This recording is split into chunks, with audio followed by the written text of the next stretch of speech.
Baik, Assalamualaikum warahmatullahi wabarakatuh. Salam sejahtera bagi kita semua. Perkenalkan, nama saya Mila Safitri dengan NIM 2008 10 30 10 50. Nah, dalam video kali ini saya akan menjelaskan tentang kemiskinan dan kesenjangan sosial yang terjadi di Indonesia, terutama pada masa pandemi COVID-19 seperti sekarang ini. Karena pandemi COVID-19 ini tidak hanya memberikan dampak yang signifikan di bidang kesehatan, tapi juga di berbagai bidang, salah satunya di bidang ekonomi. Nah, berdasarkan informasi atau berita-berita di awal video tadi telah kita lihat bahwa ternyata tingkat kemiskinan di Indonesia ini semakin tinggi, persentase kemiskinan semakin tinggi, pengangguran semakin banyak, serta kesenjangan sosial di masyarakat pun semakin melebar. Kita tahu bahwa di Indonesia tingkat kemiskinan, pengangguran, dan kesenjangan sosial ini sudah cukup tinggi, bahkan sebelum datangnya pandemi COVID-19. Lalu bagaimana? Apa yang harus kita lakukan untuk mengatasi hal tersebut, terutama pemerintah? Apa yang harus dilakukan pemerintah untuk menekan angka pengangguran dan kemiskinan ini? Nah, akan kita bahas, silakan disimak videonya.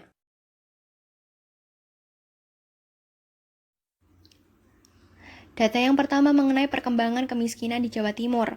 Pandemi COVID-19 juga mengintervensi Jawa Timur sehingga mengalami penambahan jumlah penduduk miskin. Menurut Beres BPS Provinsi Jawa Timur tanggal 15 Februari 2021, persentase penduduk miskin di Jawa Timur September 2020 mencapai 11,46%, meningkat 0,37% poin terhadap Maret 2020.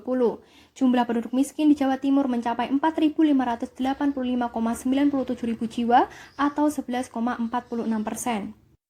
Bertambah sebesar 166,9 ribu jiwa dibandingkan dengan Maret 2020 yang sebesar 4.419,10 ribu jiwa atau 11,9%. Berikut data keadaan ketenagakerjaan Jawa Timur. Dari sisi ketenagakerjaan, pandemi COVID-19 mampu menambah jumlah pengangguran secara signifikan. Dalam setahun terakhir, menurut BRS Ketenagakerjaan Jawa Timur Agustus 2020 yang dikeluarkan BPS Provinsi Jawa Timur tanggal 5 November 2020, angka pengangguran bertambah 466,2 ribu orang dengan TPT naik 2,2% poin menjadi 5,84%. Dan sekitar 7% penduduk usia kerja di Jawa Timur menjadi pengangguran karena COVID-19. Bukan angka yang besar, namun cukup menjadi sandaran bertambahnya angka kemiskinan di Jawa Timur. Dari sisi pertumbuhan ekonomi, Jawa Timur berkontraksi menjadi 2,39%. Angka ini jelas menjadikan pandemi COVID-19 menjadi penyebab. Berdasarkan produksi, kontraksi terdalam berada di lapangan usaha jasa lainnya, yaitu sebesar 13,80%. Diikuti dengan transportasi dan pergudangan sebesar 11,16% dan penyediaan akomodasi dan makan minum sebesar 8,87%. Sedangkan dari sisi pengeluaran, kontraksi terdalam PMTB 4,31%, diikuti pengeluaran konsumsi pemerintah 3,18% dan pengeluaran konsumsi rumah tangga sebesar 0,83%. Data selanjutnya mengenai profil kemiskinan di Jawa Timur September 2020.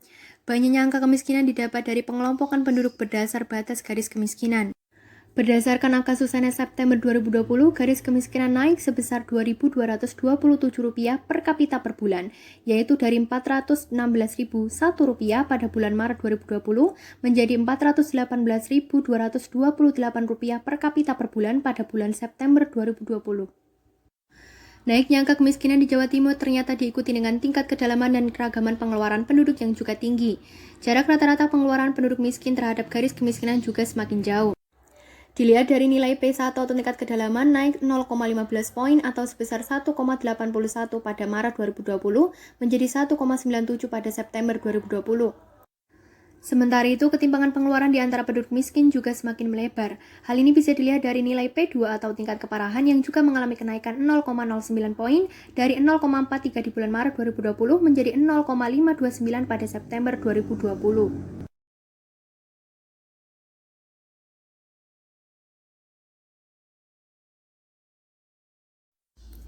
Baik, untuk teori yang pertama adalah kurva Lorenz. Kurva Lorenz ini secara umum sering digunakan untuk menggambarkan bentuk ketimpangan yang terjadi terhadap distribusi pendapatan masyarakat.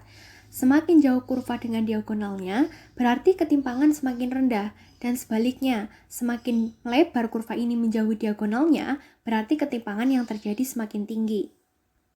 Selanjutnya ada Gini Index. Gini Index adalah ukuran ketimpangan pendapatan agregat yang angkanya berkisar antara 0 atau pemerataan sempurna hingga 1 atau ketimpangan sempurna. Menurut Gini, setiap kurva Lorenz dapat dihitung nilai angkanya yang selanjutnya disebut angka Gini dengan cara membagi luas yang dibentuk kurva Lorenz tersebut dengan total pendapatan. Untuk teori yang ketiga, ada garis kemiskinan atau GK. Garis kemiskinan atau GK ini merupakan penjumlahan dari garis kemiskinan makanan atau GKM dan garis kemiskinan non-makanan atau GKNM. Penduduk yang memiliki rata-rata pengeluaran per kapita per bulan di bawah garis kemiskinan dikategorikan sebagai penduduk miskin. Garis kemiskinan makanan atau GKM merupakan nilai pengeluaran kebutuhan minimum makanan yang disetarakan dengan 2.100 kilokalori per kapita per hari. Sedangkan garis kemiskinan non-makanan atau GKNM adalah kebutuhan minimum untuk perumahan, sandang, pendidikan, dan kesehatan. Teori selanjutnya adalah persentase penduduk miskin. Persentase penduduk miskin yang berada di bawah garis kemiskinan secara sederhana mengukur proporsi yang dikategorikan sebagai penduduk miskin. Angka yang ditunjukkan oleh persentase penduduk miskin menunjukkan proporsi penduduk miskin di suatu wilayah. Persentase penduduk miskin yang tinggi menunjukkan bahwa tingkat kemiskinan di suatu wilayah juga tinggi.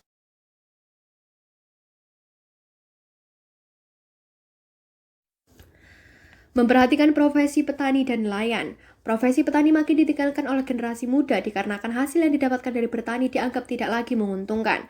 Sebab harga beras yang diberlakukan oleh pemerintah melalui program harga pangan murah dirasakan merugikan para petani. Keberpihakan pemerintah terhadap rakyat untuk mewujudkan ketahanan pangan, mewujudkan kemandirian, serta kedaulatan ketahanan adalah sebuah keharusan. Pemerintah haruslah berdaulat pangan dengan cara mencukupi produksi pangan secara mandiri, serta menyediakan peraturan tentang pengendalian dan pengawasan ketersediaan pangan. Oleh karena itu, sudah saatnya petani diperhatikan dengan memperhatikan harga pangan yang bisa meningkatkan kesejahteraan petani, serta diberikan akses pada petani untuk mengelola lahan yang lebih luas.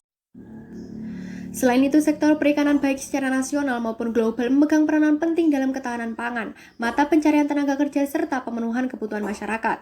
Kebijakan yang direkomendasikan terhadap dampak pandemi COVID-19 antara lain: yang pertama, promosi gerakan masyarakat hidup sehat atau GERMAS melalui pentingnya konsumsi produk perikanan yang memiliki berbagai keunggulan.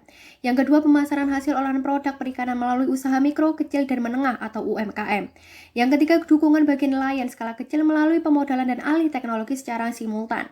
Yang keempat, kemudahan birokrasi ekspor hasil perikanan di Indonesia, serta dukungan ketersediaan benih dan pangan mandiri untuk keberlanjutan budidaya atau GERPARI. Rekomendasi kebijakan selanjutnya adalah membangkitkan UMKM di masa pandemi dengan inovasi dan teknologi. UMKM sebagai penggerak ekonomi domestik dan penyerap tenaga kerja tengah mengalami penurunan produktivitas yang berakibat pada penurunan profit secara signifikan. Untuk membangkitkan kembali kondisi ini diperlukan solusi mitigasi dan pemulihan. Langkah mitigasi prioritas jangka pendek adalah dengan menciptakan stimulus pada sisi permintaan dan mendorong platform digital untuk memperluas kemitraan. Upaya lainnya yaitu melalui kerjasama dalam pemanfaatan inovasi dan teknologi yang dapat menunjang perbaikan mutu, daya saing produk, proses pengolahan produk, kemasan, dan sistem pemasaran.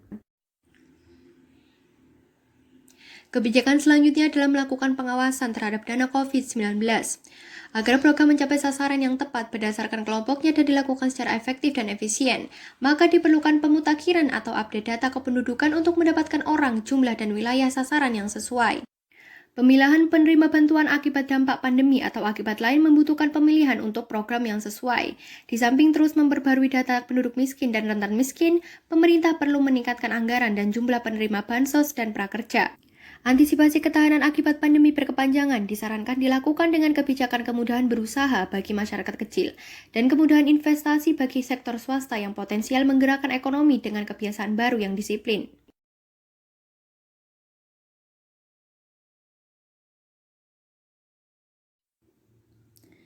Permasalahan kemiskinan merupakan permasalahan yang kompleks dan bersifat multidimensial. Oleh karena itu, upaya pengentasan kemiskinan harus dilakukan secara komprehensif, mencakup berbagai aspek kehidupan masyarakat dan dilaksanakan secara terpadu. Kemiskinan harus menjadi sebuah tujuan utama dari penyelesaian masalah-masalah yang dihadapi oleh negara Indonesia.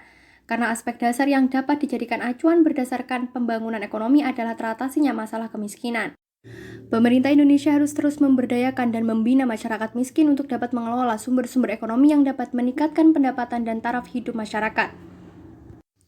Dalam pelaksanaan strategi yang telah disusun adalah perlu adanya pengawasan dan juga evaluasi terkait dampak yang terjadi setelah strategi tersebut terlaksana. Penyaluran setiap bantuan juga harus didukung dengan data penerima yang terkini agar tidak salah sasaran sehingga program lebih transparan, efektif, dan efisien.